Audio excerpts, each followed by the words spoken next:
Okay, welcome to our next session as a part of the Social Value Matters 2020 conference. I should say good morning, good afternoon and good evening, as I know people are joining us from across the globe, which is absolutely fantastic, both our participants and also all of our wonderful speakers. This year is our first conference that we've ever run virtually online, and we're absolutely delighted that everybody's able to join us for this unusual and a new week. My name's Catherine Manning, and I am assisting with the session today, helping to chair the session. Just before I go into the introduction to the session, just a couple of logistics. The session is being recorded, and this will be posted up onto the Social Value Matters conference website, so people are watching live today and being part of the session, but also then watching on the catch up. We also have the chat function, and I would encourage everyone to say hello in the chat to our panelists and also to your fellow attendees, and also to add your thoughts and your questions and your comments throughout the session.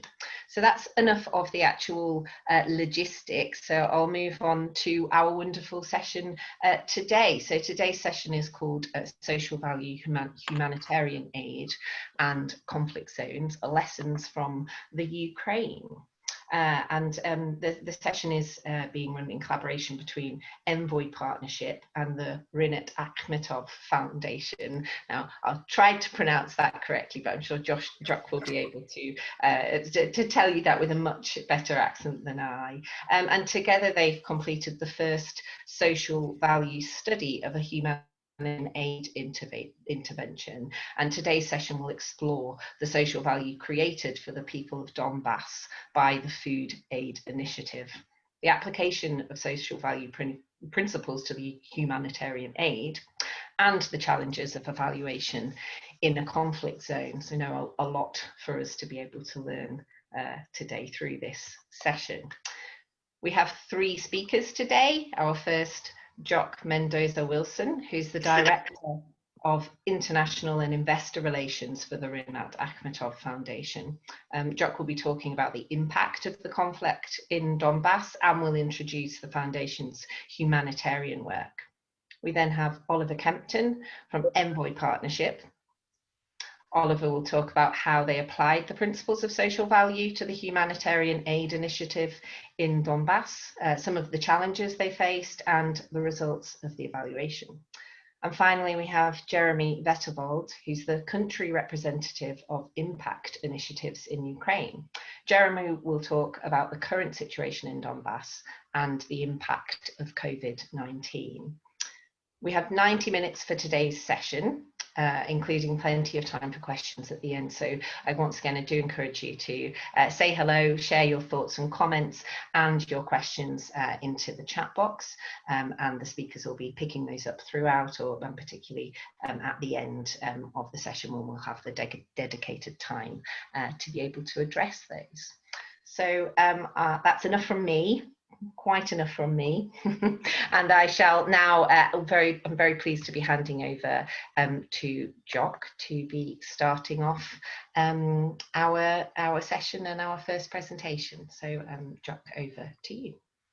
Great, thanks Catherine, and thanks for the handover, and it's great to be here virtually today and talk about this groundbreaking project with a lot of the people who've been involved in it since the start. I think to begin the context here, I'm going to talk about the conflict in Donbass so you can understand the humanitarian project in the context in which it was executed. You know, the conflict in Donbass has been going on since 2014, since May 2014. It is the biggest armed conflict in Europe since the Second World War. But in many ways, as we stand presently, I often feel that it is Europe's forgotten conflict.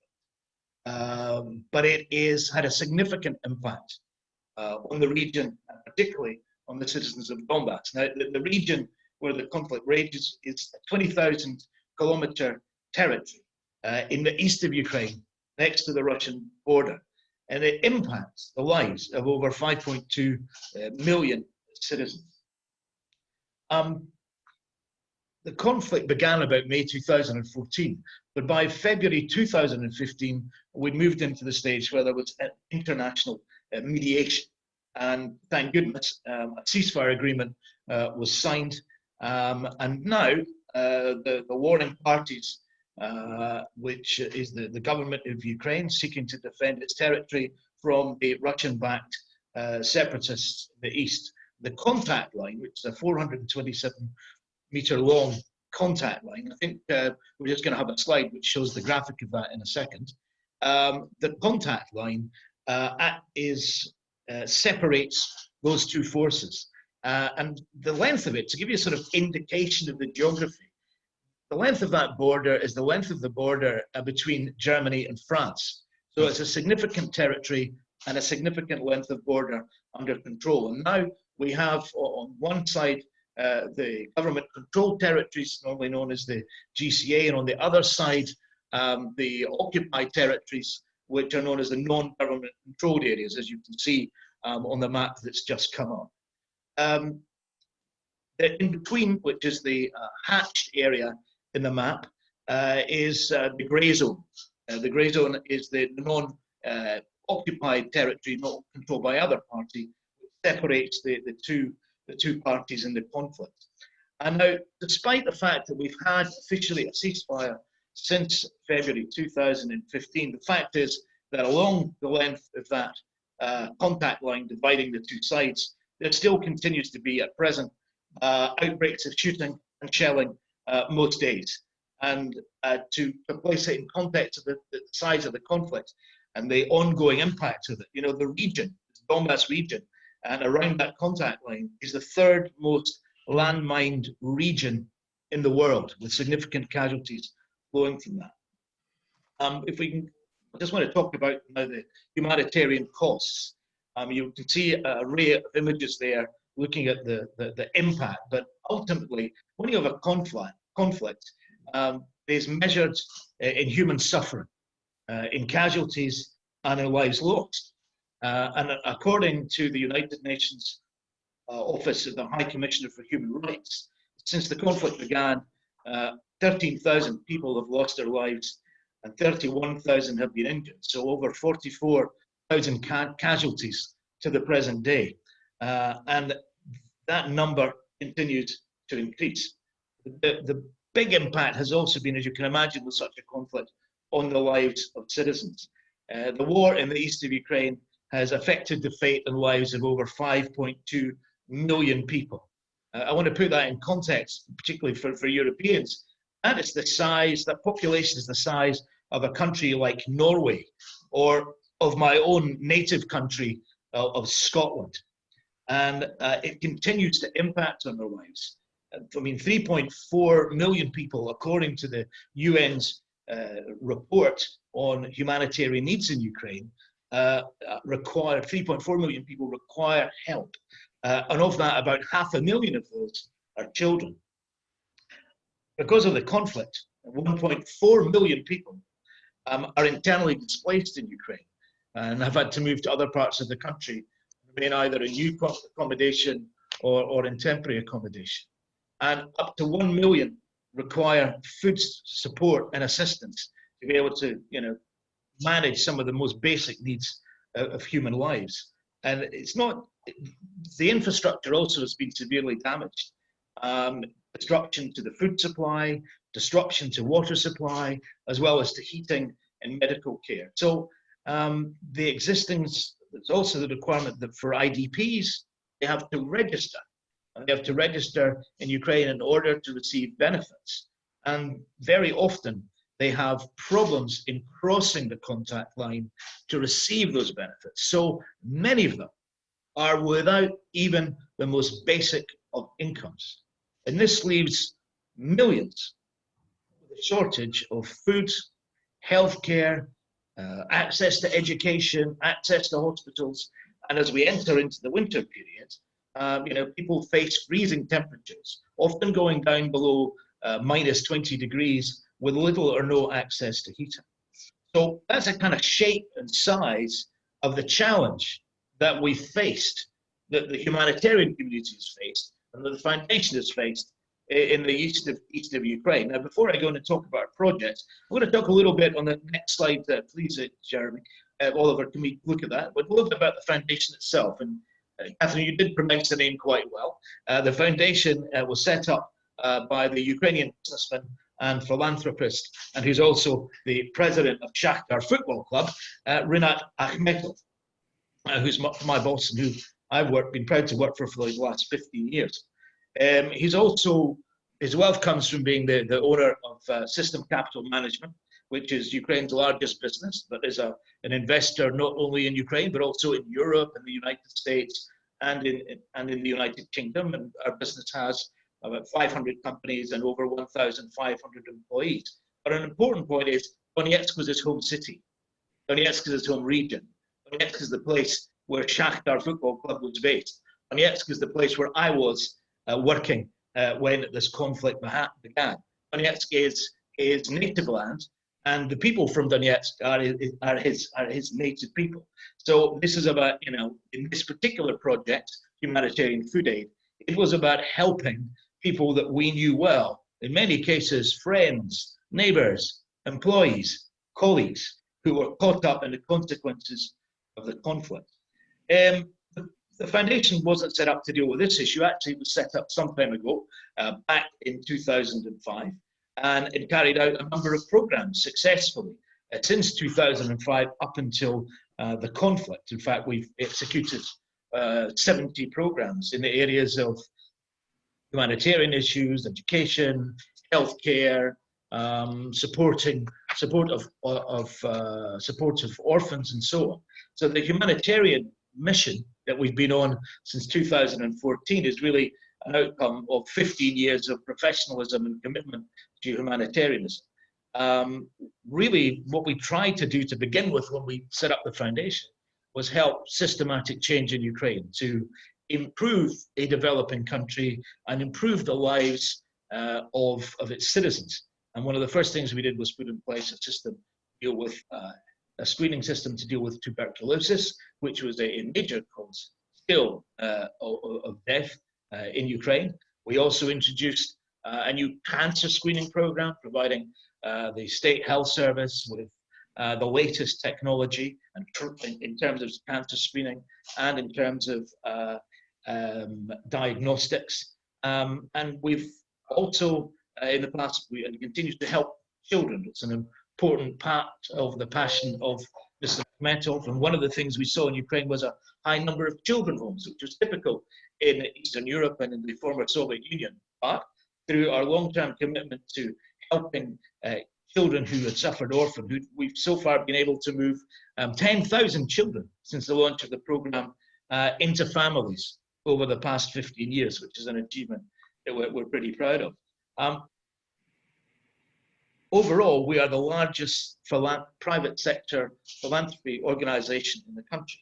And it wouldn't be wise in the current condition not to say what we did about COVID. So when COVID hit Ukraine, and it's still an issue here as it is in most parts of the world, we immediately put our resources into place and provided over 200 ventilators for the Ukrainian health service into state hospitals. We provided testing kits, we provided protection equipment, and we committed over $10 million to help the Ukrainian government fight COVID.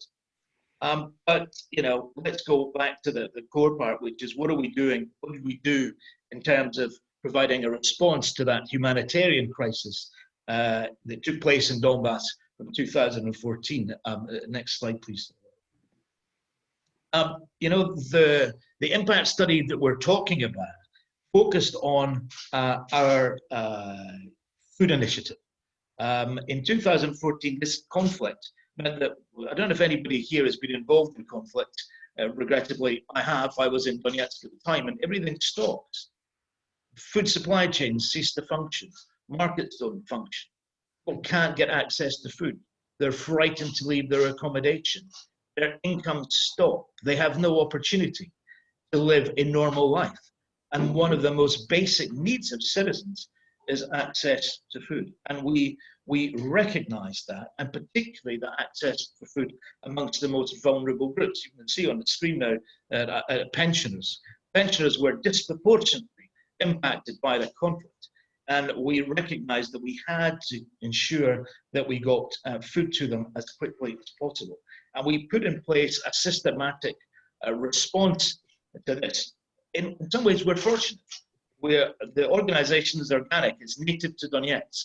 There we had our businesses, we had our foundation, we had access to those resources of both finance, but also people and talent and expertise. And we're able to bring those together very quickly in order to meet the demands of citizens for assistance. So by August 2014, we're already providing a huge amount of support for citizens.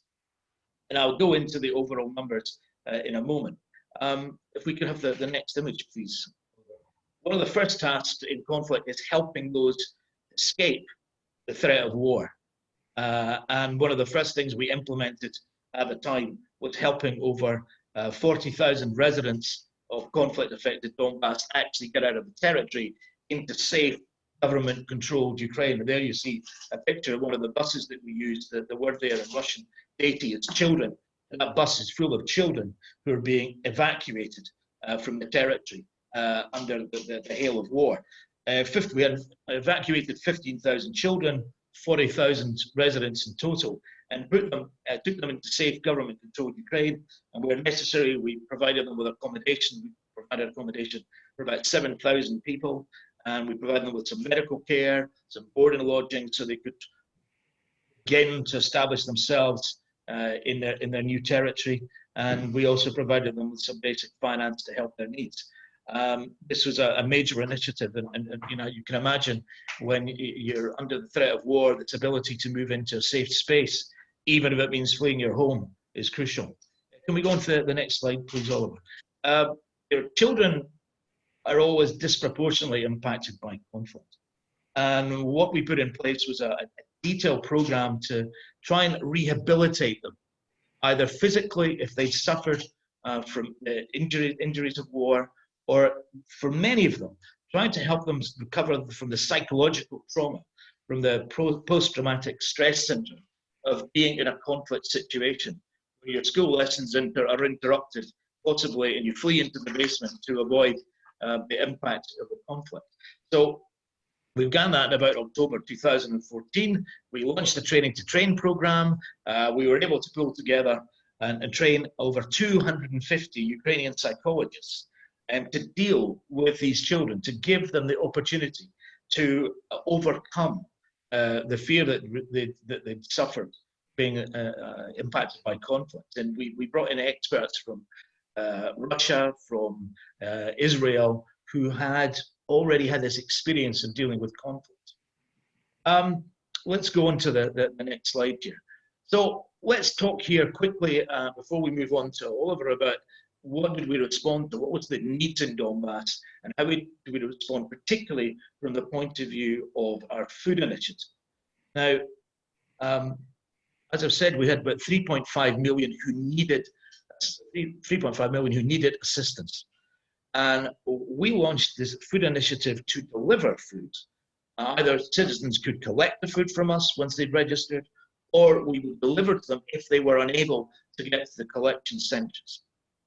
Ultimately, we were able to reach nearly 1 million citizens directly. We had 1 million registered beneficiaries who were receiving assistance, many of them receiving food aid, which was our biggest program.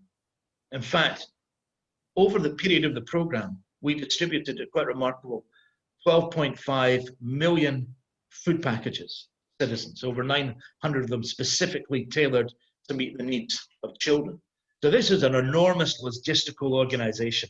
It was only really possible because we had both the business knowledge, the resources, and thanks to the generosity of the owner, we had the funding to be able to put this into place quickly. And we learned quickly and deployed quickly, and we were able to help people in need. We've worked out that at the end of this program, we were able to assist and touch positively the lives of 3.5 million people. And that is the task that we then set in this impact study, to ask our colleagues from Envoy to look at what was the impact of this. How did this humanitarian aid help citizens? What was the benefit to them? How many of them benefited?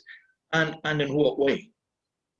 And I think that we were, at the time, the largest single humanitarian organization in Ukraine, but we didn't work alone. One of the key elements is that we worked, firstly, in conjunction with Ukrainian civil society. We had an army of 5,000 volunteers helping us implement this aid. We also coordinated with international institutions. So I myself served representing the foundation on the United Nations Humanitarian Country Team, working with both Ukrainian and international aid organizations to ensure we met the humanitarian needs for citizens. We work closely with organizations like WHO and ICRC on the distribution of aid and of targeting of aid to ensure they were reaching the right people at the right time with the right resources. Before I hand over, my last points are going to be on, what are the success factors that we identified before we brought in Envoy that made this possible? I think the first thing is, we understand the people in the region. Although I'm Scottish, I lived in Donetsk myself for 7 years. And so we know the people. They're our friends and family. We understand what their needs were, and we have a long-term commitment to the area, to the region of Donbass. And also, we're trusted by citizens. We deliberately didn't take sides. It's a military conflict. We're not involved in military. The people we want to serve are civilians. And we serve the civilians wherever they are, whichever territory they're in, whatever their political views are. And through that neutrality, we create the ability and license to operate, and we build trust. Because we were already there and had resources, we're able to deploy rapidly. Because we had our own financing, we were able to make decisions quickly, and we were able to quickly place the resources in place to respond to what citizens needed. Also, we were able to bring other businesses, other organizations, volunteers, infrastructure, machinery, finance, logistics skills, acquisition of food, for example. How do you buy up to 12.5 million food parcels? How do you assemble them? We were able to crack those problems by mobilizing both the foundation and the business in a kind of groundbreaking partnership, but also mobilizing citizens, mobilizing concerned Ukrainians on both sides of the contact line to help their fellow citizens. So we weren't alone. It was a community effort to help everyone. Lastly, why did we move into this idea of looking at social value?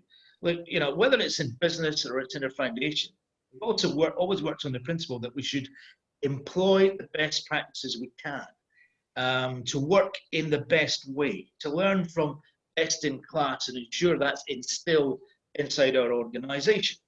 And so we wanted to find out how we created value.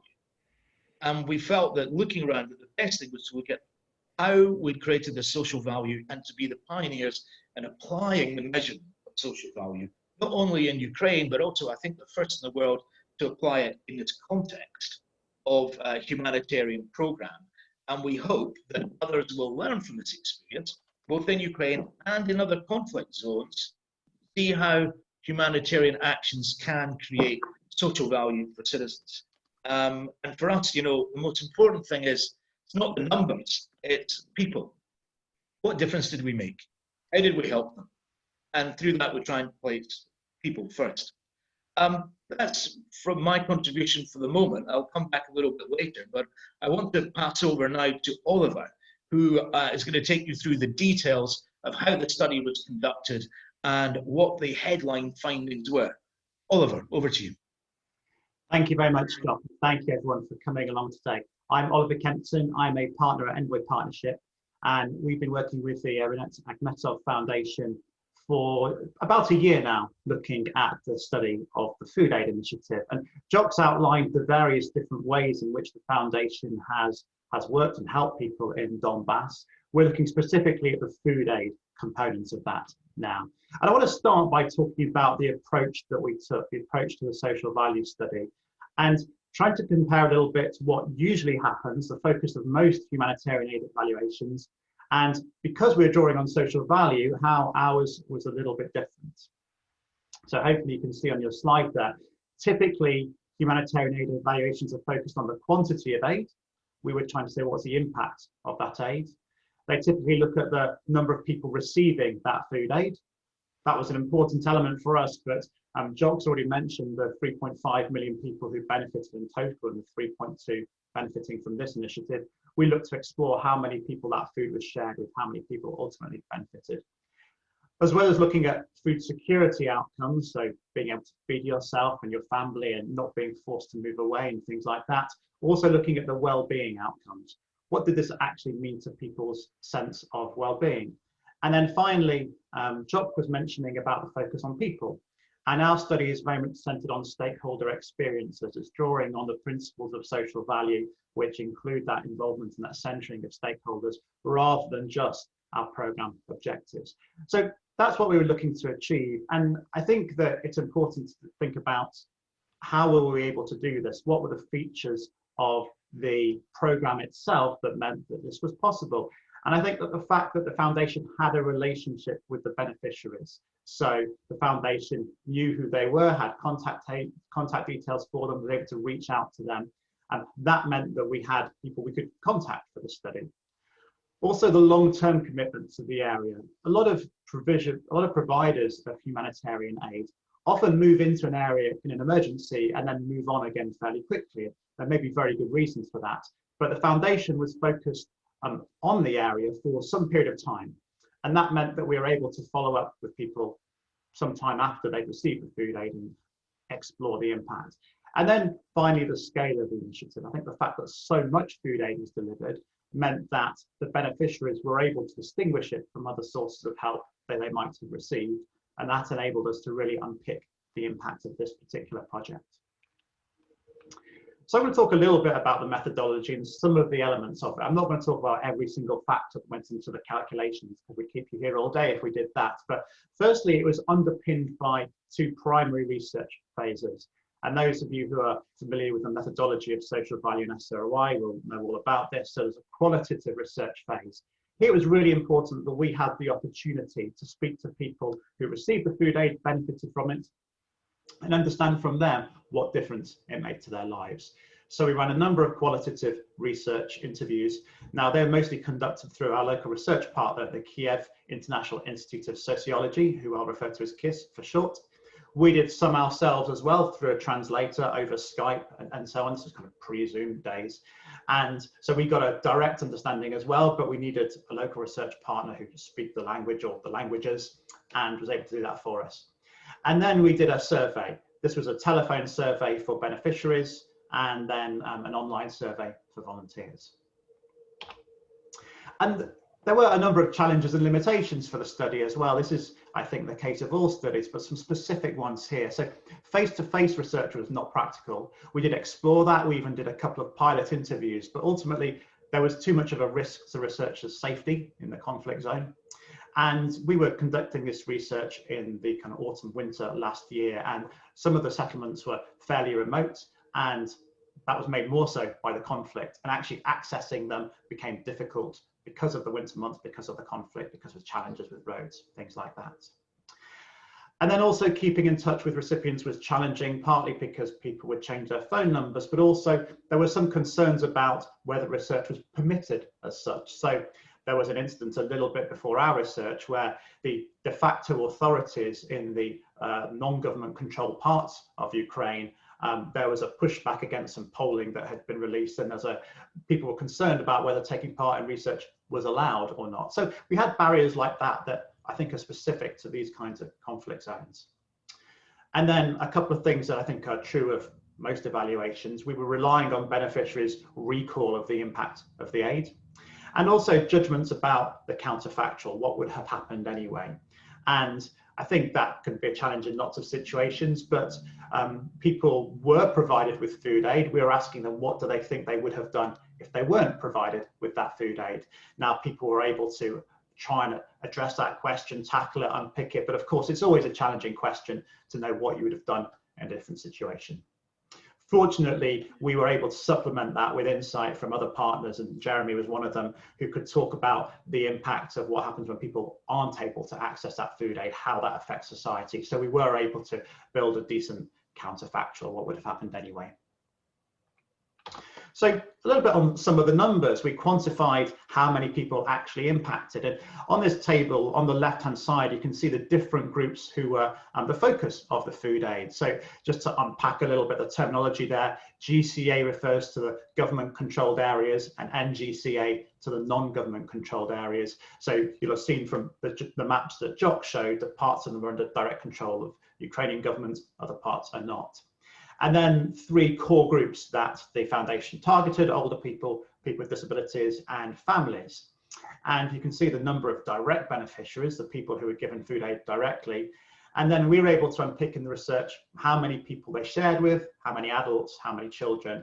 And so the total number of people who benefited for each direct beneficiary the foundation reached. And this shows that there's 3.2 million people who benefit. And I think what was good about this element of the research is that most humanitarian aid evaluations, all they have to work on is your average household size. So they'll say, we distributed this many packages to this many people, the average household size is this, so let's assume that they shared it with their household.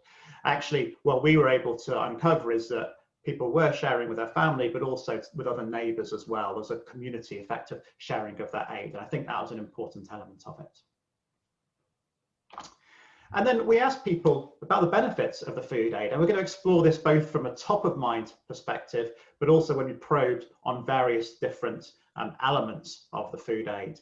And so when we asked people why the food aid benefited them, what the outcomes were from that, then they would give us a number of different answers here. And I think what's interesting about this is when we ask this spontaneous, this top of mind question, the ones that come out most are having the opportunity to spend money on other things, particularly essentials like medicine, utilities, those kinds of elements, but also having enough food, enough nutrition for themselves and their family. And the top ones were very much what we would call food security outcomes.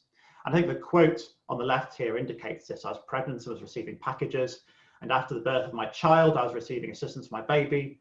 Well, you see, it was significant assistance because I could spend some money to buy winter clothes, footwear, and other essential things for my child. So the packages helped us significantly. And that was a key element of it. People didn't have to spend all of their money, all of their savings, sell other resources in order to buy food. They didn't have to do that because of the provision of the foundation.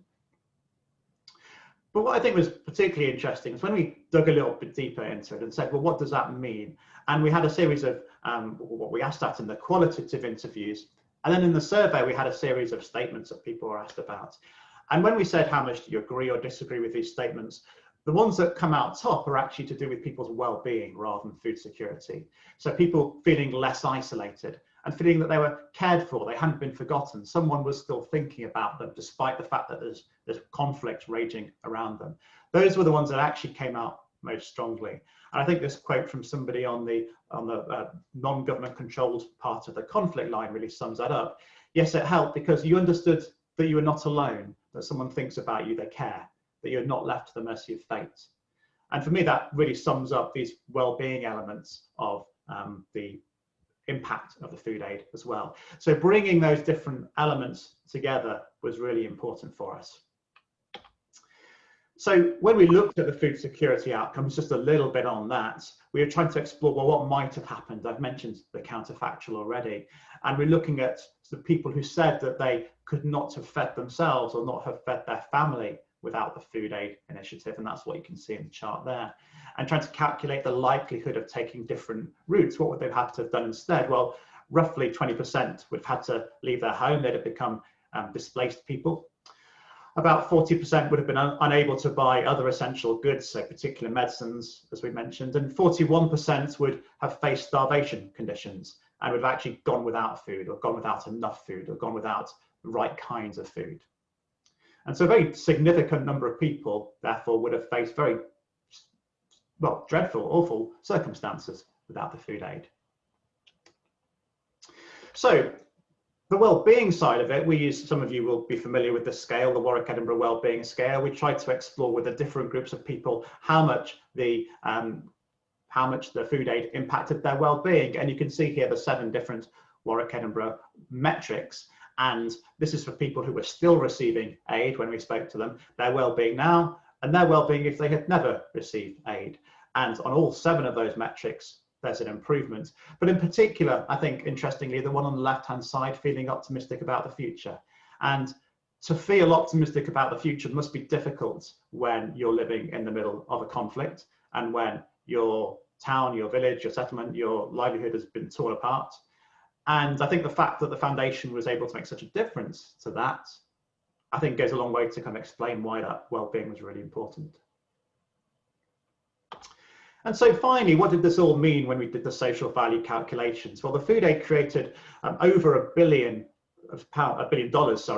US dollars of social value, 1.1 billion US dollars of social value. And that's equivalent to about 1,100 per direct beneficiary. And by direct beneficiary, we mean people who received the food aid. So there's also the broader people they shared with. And to kind of put that in context, it's over 20% of the average annual household income in Ukraine, and significantly bigger than the average annual pension in Ukraine. So that's a lot of value that this was creating for people. And one of the things that we found actually was a challenge of this kind of food aid initiative is that trying to represent the value in a monetary figure becomes even more complex when you're looking at it firstly in different currencies, but also looking at over a period of time when the currency moves as much as a currency does in a conflict situation. So looking at nominal values where we're looking at the value as it was per year and also the real value in 2018 figures, those are quite different. So depending on the different approaches you take, and we're not going to get into market exchange rate and purchasing power parity now, but you can see from that table there's different ways of interpreting that figure. Our view is that the best way of representing, communicating that is using the 2018 figures and using the market exchange rate figure. So it's about 1.1 billion of social value in US dollars. And so what does this mean, and what's our reflections? What have we learned from this? I think this is really important because part of the question at the beginning was, can the principles of social value be applied to humanitarian aid interventions? And our view from that is that yes, they can. And I'm not going to go through all 7 principles now. I know many of you will know them, but things like involving stakeholders, you can involve stakeholders and talk to them about the impact, even when they have gone through horrific situations. In turn, to do it effectively, it requires data collection from those people who've been affected, your stakeholders, your beneficiaries. And I think that in turn requires some kind of relationship with them. But I also think that there are areas that future studies may explore further. So the whole area of safety, particularly in conflict zones, safety was a real challenge. How do we unpick all of that? How do we unpick how someone's safety has been improved because they're not traveling through the conflict zone to try and get food, and instead they just have to go to the safe distribution point? How do you put that into numbers? What's the likelihood of them being injured? What's the impact of them being injured? So all of that, I think we'd love to explore that in the future, and particularly the gender-based violence elements of this as well. So the impact that conflict has on women in particular and the violence that arises there. So there's lots of areas, those are just 2 of them. There's lots of areas that I think we can explore in the future in social value studies. So at the moment, we're going to hand over to Jeremy. Just before we hand over to Jeremy, I'm just going to check in with Jock whether there's anything else Jock wanted to share on reflections of what we got up to. Yeah, a couple of brief points. I think firstly, the methodology of social value kind of exceeded our expectations in terms of what we learned. It was a great learning process for us, as well as information gathering. I think what did we learn is that we learned the true impact of the work that we've done. We knew how many food packages we've given out. We spoke to beneficiaries. We kind of understood, in a practical sense, how important it was. But the impact study let us see really and truly in a kind of empirical way what we'd achieved and how much it mattered. And I think that full impact on beneficiaries, how much they appreciated it, was important. And I think that we also learned to appreciate that food security is more than just putting food on plates. It's about how you through giving people the opportunity to understand that someone cares, that someone's watching, that someone helps them, that you improve their emotional value. And through improving their emotional value, they understand that they're cared for, they're not forgotten, and they're more resilient and more positive about outcomes. So, you know, food is the most basic human need, then helps people in other parts of their lives to be able to deal with the stresses and conflicts of war. And I think that's a very powerful additional outcome that we got from the study.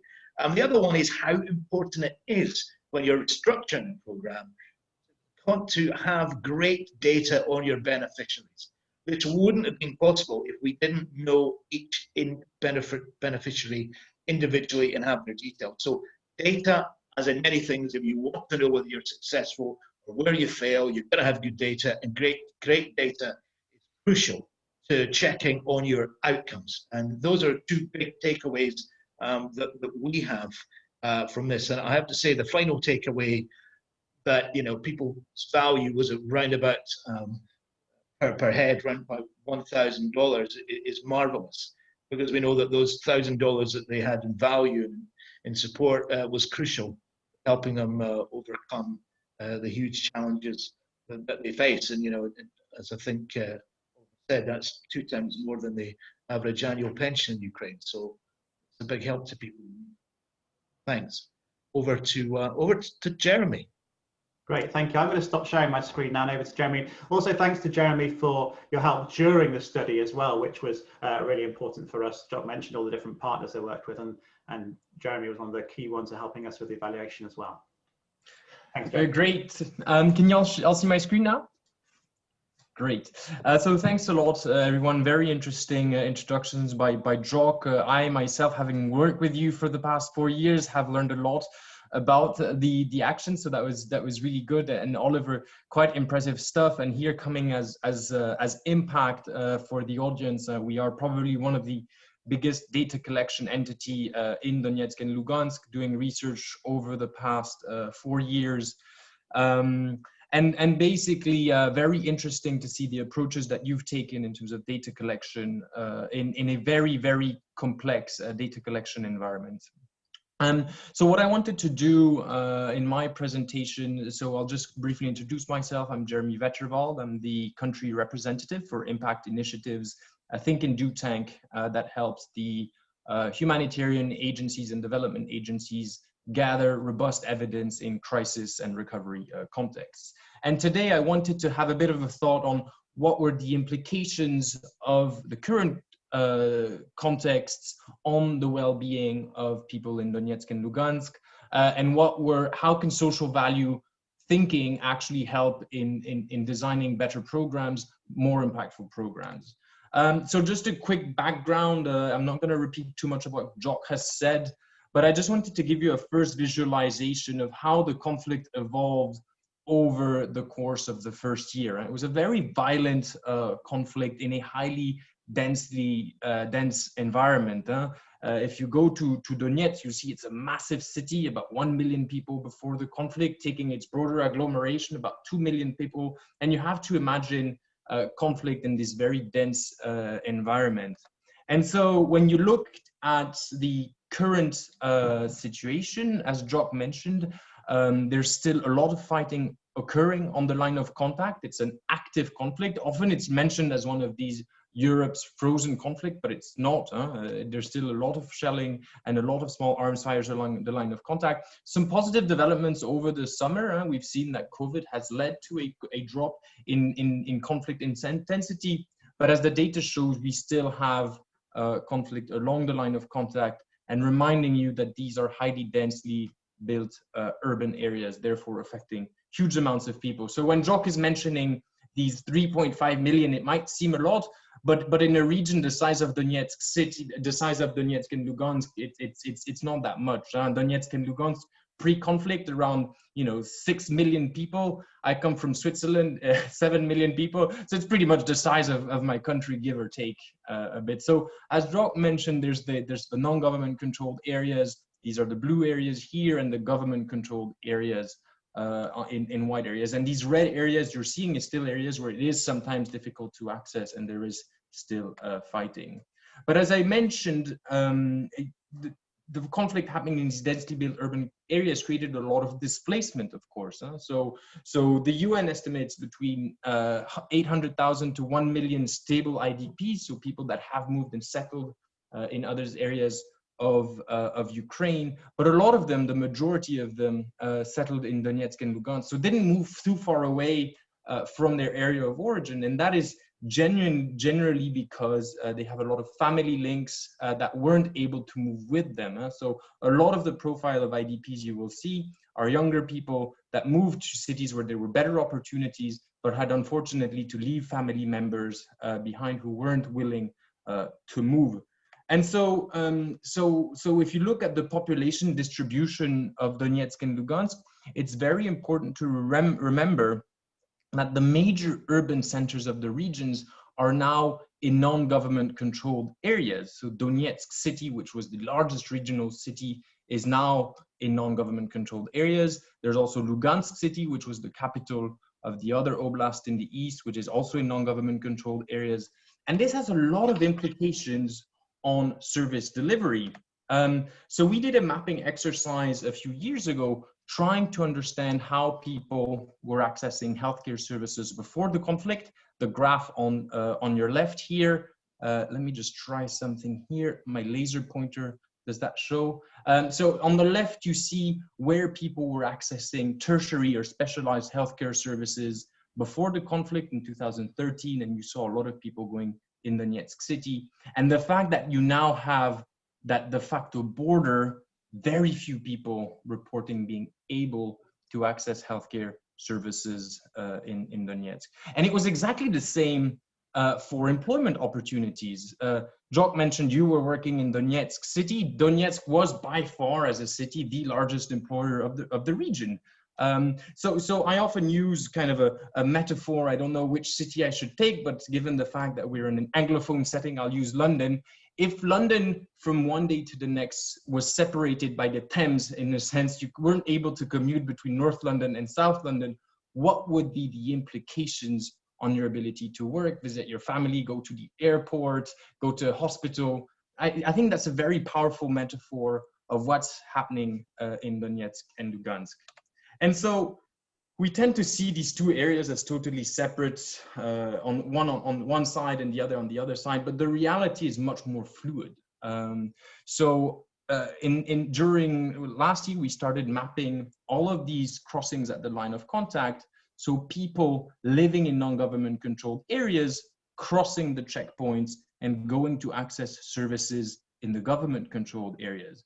And the reasons why people from non-government controlled areas are going to the government controlled areas are pretty much to do three things: access pensions in 68% of cases, and withdraw cash. Because a lot of non-government controlled area residents have bank accounts that are registered in Ukraine, but that cannot be accessed through banks in the non-government controlled areas.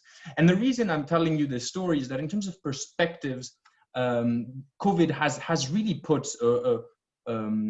had a significant impact on what were quite positive developments. After 4 years of conflict, you had encouraging signs that the region was starting to recover. There were some of the cities showing signs of development clearly, but COVID is really putting another layer, another shock on these households affected by conflict. So I just wanted to give you some quick figures of how COVID is evolving in Ukraine. As elsewhere, we're back in exponential growth territories, with expected confirmed cases doubling about every 38 days. And as a result, we all know we've all been affected by this. The fact that we're speaking through Zoom today means a lot of quarantine measures, a lot of restrictions of movement. And what's impressive when you look at these maps of how COVID is developing across the country, you really see how at the beginning everything was mostly in Western Ukraine and Kiev city, but then you really start seeing COVID becoming a reality also in Donetsk and Lugansk, that is, and affecting here the livelihoods and the health, components of the population over there. So one of the direct impacts of COVID, of course, is on the economy. So as elsewhere, the IMF expects the growth for 2020 to drop by about 8.2 percentage points.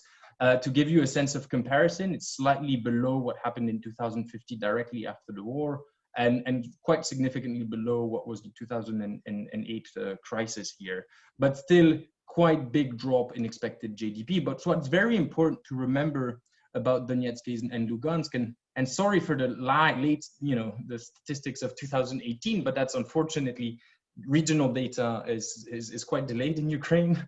But what's quite interesting here is you saw that while after the conflict, you had the entire country and a city like Kiev showing signs of recovery, I think a lot of investment coming in Ukraine, a lot of optimism in Ukraine. In Donetsk and Lugansk, the recovery was not coming yet, right? So really these two areas from an economic point of view being a bit left over compared to the rest of the country. And it's very important to keep that in mind from a perspective from what's going to happen. And one of the key other points of COVID-19, of course, is on restrictions of movement. And because of COVID-19, checkpoints that were the kind of lifeline for NGCA residents to access services in the government-controlled areas have been closed. 3 of the 5 checkpoints have been closed. And if you look at the data on crossings over time, these are on the order of 500,000 people crossing on a monthly basis. You've seen a 98% drop in the numbers of crossing in the government-controlled areas. So the direct impact of all of that, looking at social value and at outcomes at the household level, is if you look at from a food security point of view, the percentage of households with poor or borderline food consumption scores re-increased as a result of COVID. So as I was mentioning, in 2019, we saw a big drop in the proportions of households that were poor or borderline, that had poor or borderline food consumption scores. And in 2020, we're back 2 to 3 years in terms of recovery. And this is something we're seeing at the global level. COVID is having an impact on poverty rates, and it's taking us back 2 to 3 years, pretty much. And the importance of food aid, I can't stress this enough in that case, based on the data we've collected, is if we looked at the overall kind of expenditures of households in Eastern Ukraine, what we found in urban centers was that food represented about 48% of household expenditure in urban areas and about 39% in rural areas, right? So that means that by providing food, there was an economic security advisor that once told me, there's 2 ways you can make people, better off financially. One, either increase their income, or second, reduce their expenditures, right? And so here, linking back to the food aid initiative, by supporting food expenditures, you are helping alleviate the purse, the 42% of the purse of households in Eastern Ukraine. And so that's where the social value discussion becomes quite interesting, because as Oliver mentioned, very often we think of aid as numbers of beneficiaries and how many tons of foods did we deliver. Bravo, Jock, that was very good on these numbers, but very interesting to look at these mental well-being, physical well-being. And you mentioned, Oliver, some stuff on how does this reduce, for example, instances of violence at home. Clearly some very, very interesting elements to continue looking into. Because what we're seeing, what we see from the food security index approach, which is a global methodology on understanding food security, but not only related to food, but on broader income and expenditure patterns. When people don't have enough money for food, what they tend to do is they tend to apply coping strategies. And to give you an example of what we're seeing in Ukraine, a lot of people applied what were called crisis coping strategies, which means that have a somewhat lasting impact on an individual household. And we saw here about 32% of households in Eastern Ukraine in 2019. So that's about 5 years after the start of the conflict, still reporting reducing essential healthcare spending, including on medications. The other one being on spending their savings or purchasing food on credit and borrowing food. So really trying to have that household economic resilience approach is critical, because food assistance is related to the ability of a household to pay for basic essential healthcare, which is a life-saving activity.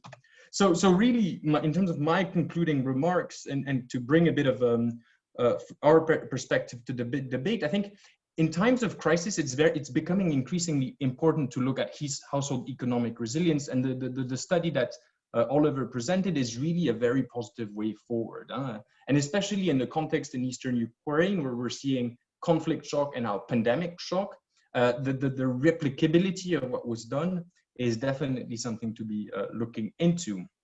And so basically what we're seeing in 2020, so that's 6 years after the start of the conflict, is we are again seeing uncertainty, which will have cascading consequences on physical and mental well-being, way beyond just ensuring people have enough food or enough money So really, I'm quite in. It was a pleasure to kind of work with Oliver and have a bit of brainstorms with Oliver on how social value approaches can be applied in crisis settings. But it really helps to look beyond numbers of beneficiaries and understand the wider impact of humanitarian assistance.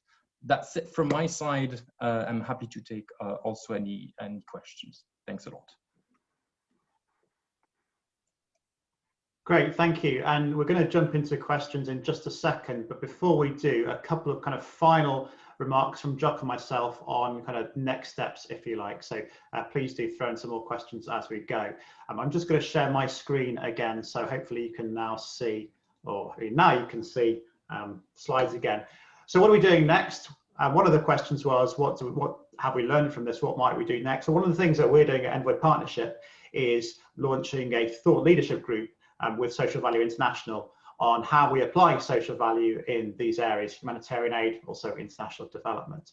So we're launching this in October, which starts tomorrow. We're not launching it tomorrow, we're launching it later in October. I'd love it if you're interested in this field to come and get involved. The whole point about this is not just you get to hear me talk again. It's not about that. It's about sharing ideas, sharing resources, that kind of thing. So if you're interested, you can either type in that relatively long link into your computer, or you can just point your phone at that QR code, and hopefully it'll take you to a little page where you can just put in your name, email address, click a consent form, etc., etc. And then we'll keep you in touch with what's going on that. So I'll leave that up just for a few seconds in case anybody wants to note it down. We can put that in the chat link as well, actually, probably be easier for everyone. And then just over to Jock for next steps from the foundation. Couple of things we're going to follow up on. Firstly, something that's already happened.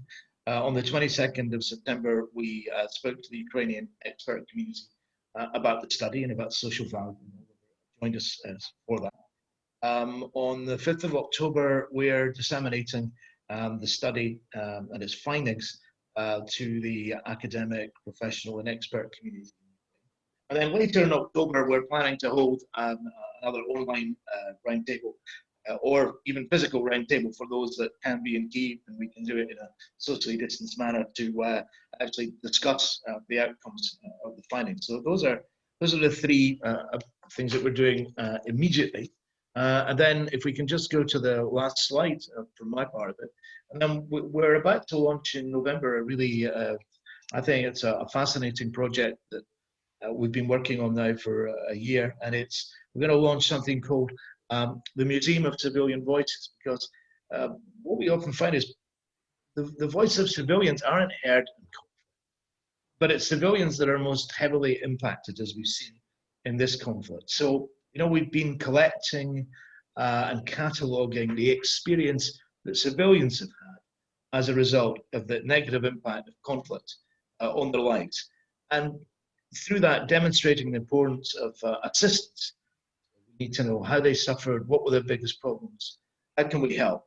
And these stories are now the basis for our new project, the Museum of Civilian Voices.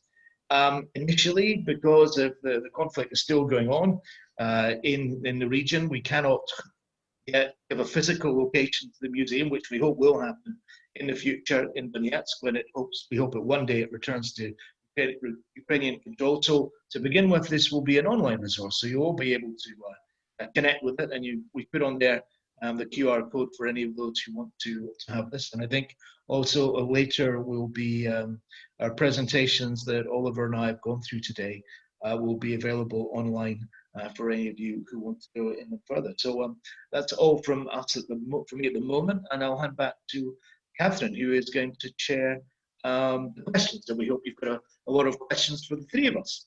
Thanks. Catherine, over to you. Wonderful. Well, thank you very much to all of you for that amazing presentation. Well, these amazing 3 presentations. There's so much information in there, and I've been scribbling away notes here myself. I know that we have got a number of questions into the chat.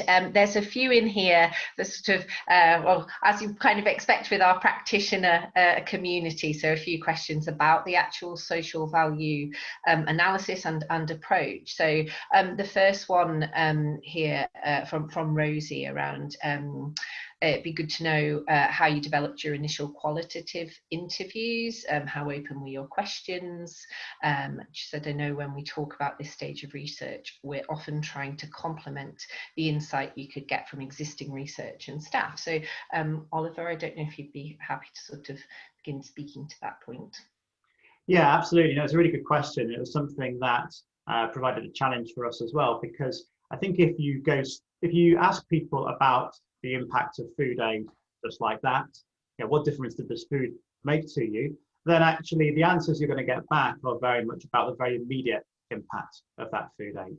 And so it's about being able to eat healthily. And to get beyond that, you need to kind of dig a little bit. So I think it kind of, those of you who do a lot of qualitative research will know about the kind of the needing to dig in and keep going further in that questioning. And that's a challenging skill when you're doing it yourself. It's an even more challenging thing perhaps once you're briefing people who are then doing those interviews in another language for you. So I think a couple of things we had to bring into that. One was that we had to give some prompts, some ideas as to what we meant by the deeper impact. In this situation, that was important to that. And we actually had to pilot the questions as well. So we did a number of pilot qualitative interviews. Some of them were face-to-face, some of them were phone. And we learned from that actually the face-to-face ones, we didn't gain anything from them that we didn't get by phone, and there were some challenges with that as well. So, so the questions, back to specifics of the question, the questions were open questions, but they were supported by prompts, by ideas, so that if people didn't get what we were talking about, then what we were looking for, then there were prompts for them as well. And where did those prompts come from? Well, very much from the insight of other experts, people like Jeremy and so on, who gave us that kind of flavour. So yes, it is open-ended, and that is one of the principles of social value approach, but we need to have that kind of knowledge, that understanding as well. And perhaps there is, sometimes I think different people in different areas of the world have got different levels of how used they are to being asked questions like that as well. So perhaps in the UK where I'm based, people are more used to being asked those questions, perhaps in other parts of the world a little bit less so. So that's something that we need to bear in mind too. Wonderful, great. Well, I suppose that leads in quite nicely into the next point around, so that's sort of what kind of questions were actually asked, but when were they asked, and at what point in the actual food aid delivery or the activities of the foundation. I think when it's obviously something that gets talked about quite a lot in the network, sort of the duration of the outcomes themselves, but also at what point, when are people actually being asked about what's changing for them. So I was wondering, would you be able to talk a little bit to that as well?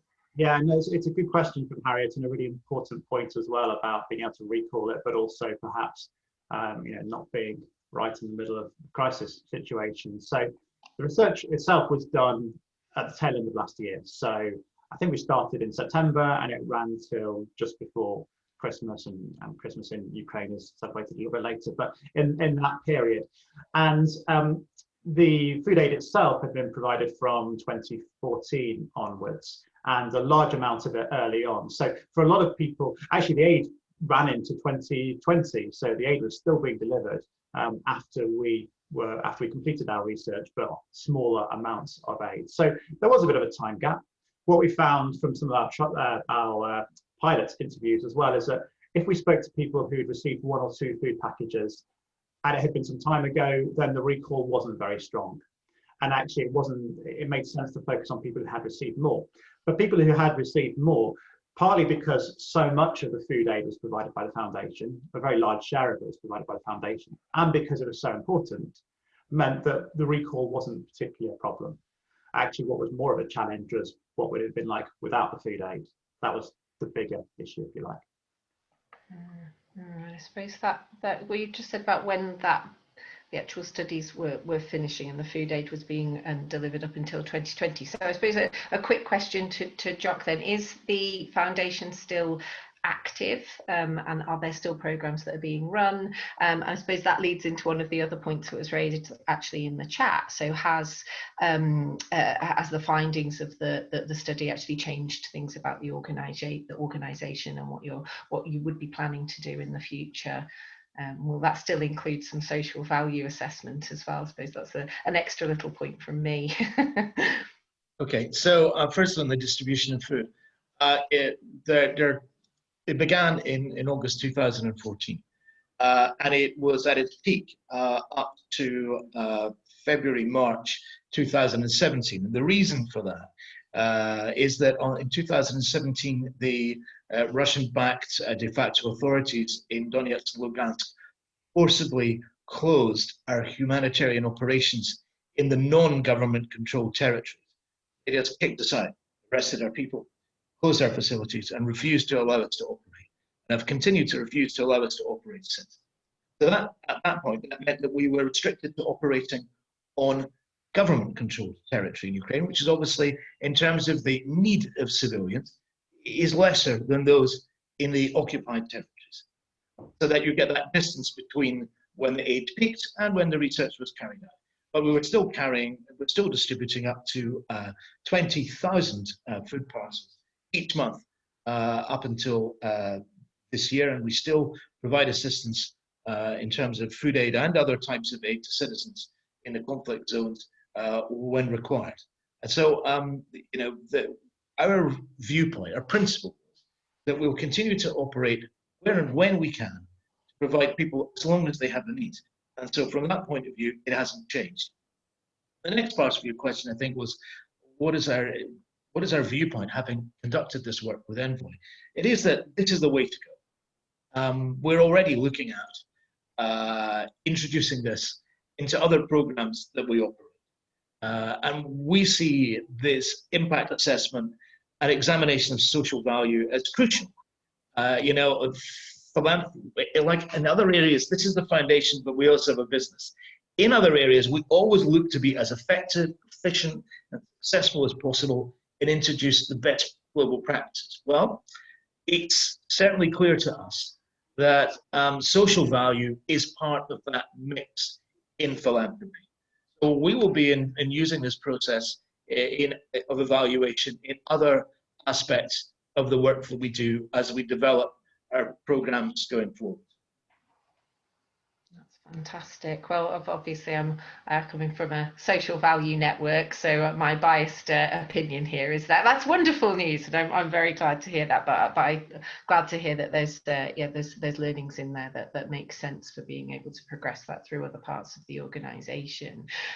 We do have a question in here that might be back for you again, Oliver. That's about on how the well-being questions were received by participants, and did you get feedback on that? I suppose just a slightly linked point there, and it was something that was raised in one of the other sessions, and just thinking about the WEMWEB's questions that you'd raised, people would ask, how do these measures work cross-culturally? Do they work cross-culturally, and are they the sort of appropriate, were they well received? Well, I suppose back to this, but were they well received in a conflict zone versus perhaps where they originally been developed? Yeah, no, they were, and actually even before we got to the stage of asking them to participants, we had kind of big debate on the best approach to take with these kinds of questions with the foundation team, with KISS, the Kiev International Institute of Sociology, as well, on the best approach for it. And we actually looked at and kind of not quite piloted, but dipped our toe in with some different options as well.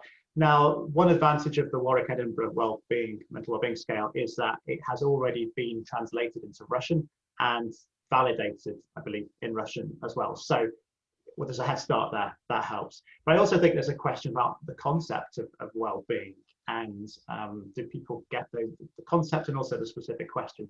I think one thing that came up in one of the charts that we showed, but doesn't come up in the Warwick Edinburgh scale, is an element of the impact on the well-being was about being cared for. And there's actually a question in the longer version of the Warwick Edinburgh about feeling loved.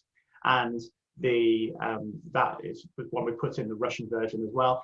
And actually the language there is interesting, because I think what we mean by feeling loved is perhaps a little bit different. And actually we translated that as cared for in the slide. You may have noticed feeling cared for was the term that we used, because we felt that was a better reflection in English of the way it was asked in Russian. And I think that is something that was particular to this particular context. We go back to those cultural elements about the way people understand these concepts and the way society works. And actually that not being forgotten, someone cares about me, not just being left to fate, was something that was really important. And perhaps that kind of thing doesn't come up in a lot of the regular wellbeing scales. So I guess a lesson from that, I think, for me, is that these kinds of pre-existing validated scales can be really useful. But it's also really important to understand what actually that looks like to the specific people that you're working with. And do you need to add in other things, ask different questions as well? Because I don't think you necessarily get the full picture by just using that standard question. I perhaps tangentially answered Rosie's question there, hopefully. Wonderful, thank you, Oliver. We've got one final technical question here, just for you around. Penny said she's interested to know what financial proxies you applied. Were they local or international values converted to local currency? Yeah, okay. It's actually kind of the local or international converted to local currency one is a really interesting point as well. So I'm going to take that as two questions, if that's okay. The first one about the financial proxies. So a lot of the value was created either through what we call the avoidance of starvation conditions and through the well-being. And for those, we use a healthcare economics approach. So for well-being, we're using quality adjusted life years, and for starvation conditions, using disability adjusted life years. Now, I'm not going to get into all the details of those right now, but essentially they are approaches that are used to kind of weight, if you like, different health and well-being outcomes. And the World Health Organization has a lot of data on the impact of different health conditions that we were able to draw on. And that meant that we were able to say, well, things like wasting, which is one of the impacts of malnutrition and lack of food, what's the impact of that in terms of disability adjusted life years? So how can we weight these different outcomes against each other?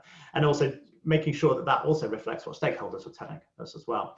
And then there's a question about how you convert that into a monetary figure, which is of course at the heart of a social value approach.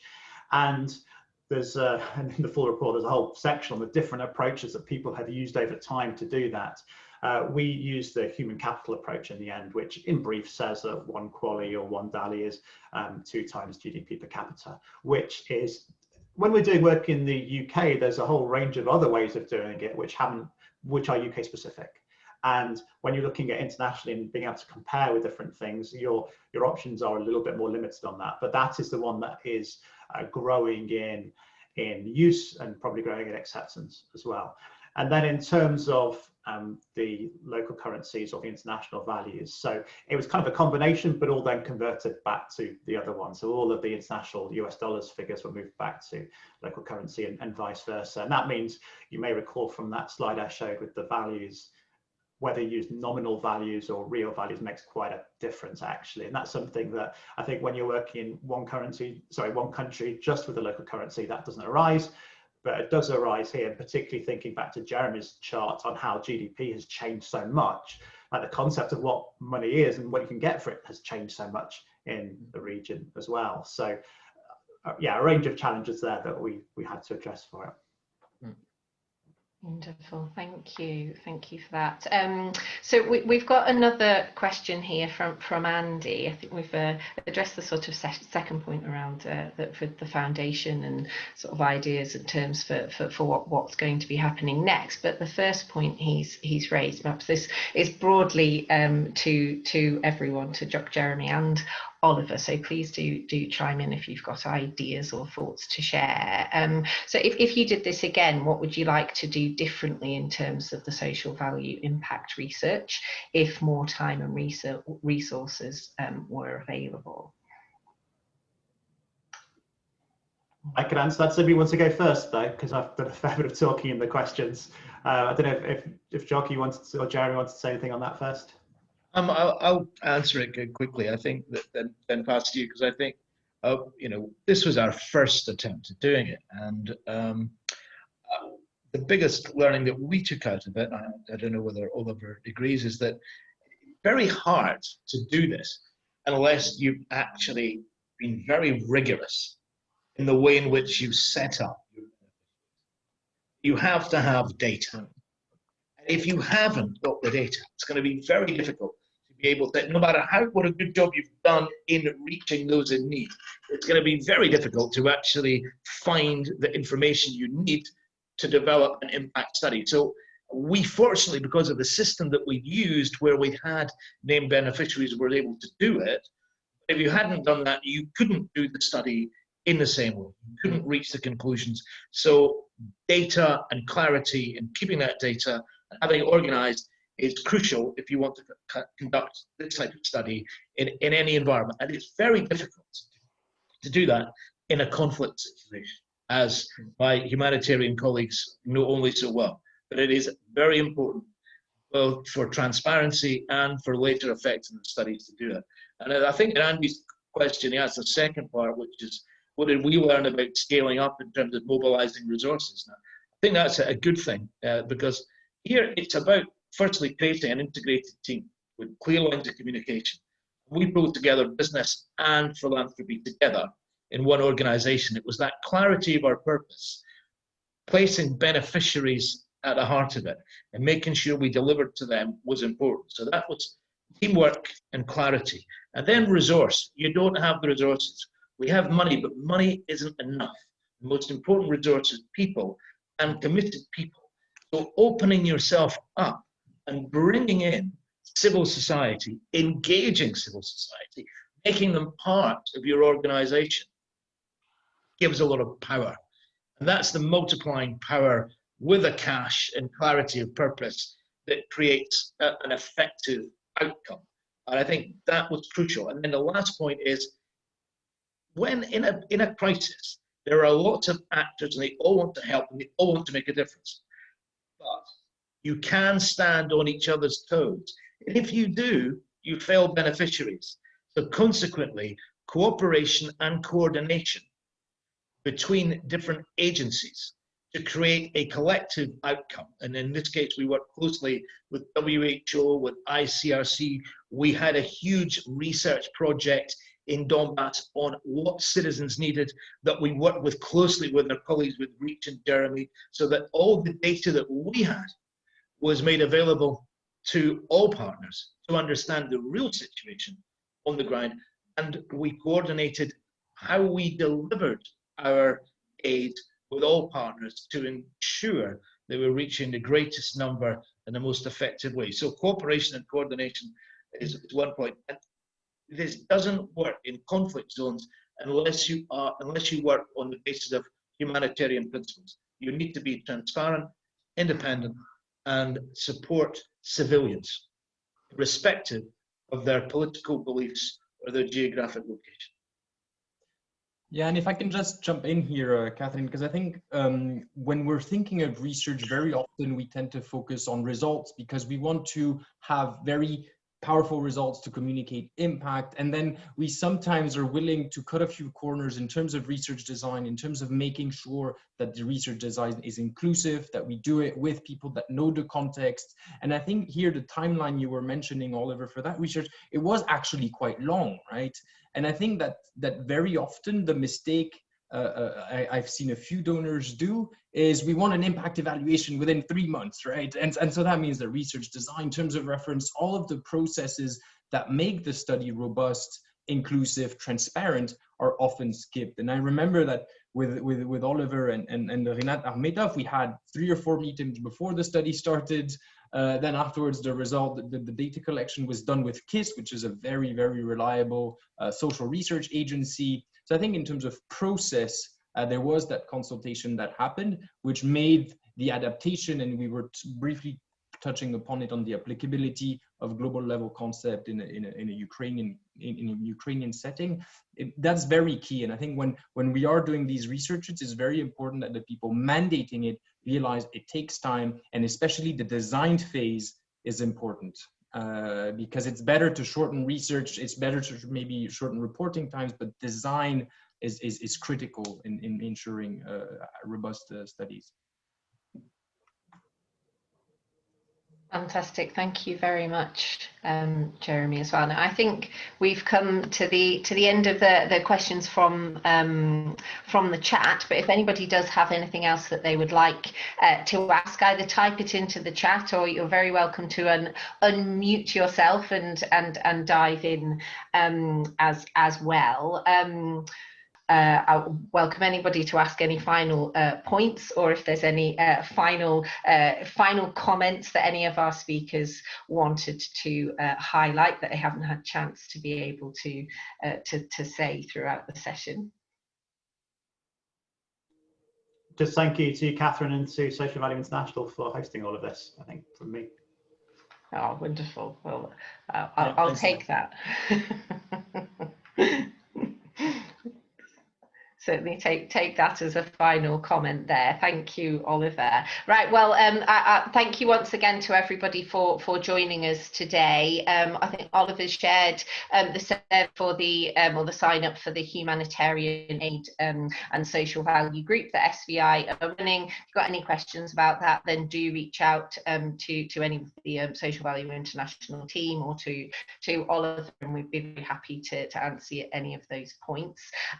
We do have a lot more sessions running throughout today and over the next 2 days, and we'd be delighted if you'd be joining for some of those as well. The schedule is up on the Social Value Matters website, so do join, do have a look on there and sign up for any of the sessions that you would like to come and join us for. And just a final point, a very big thank you for joining us today, and have a great rest of your day.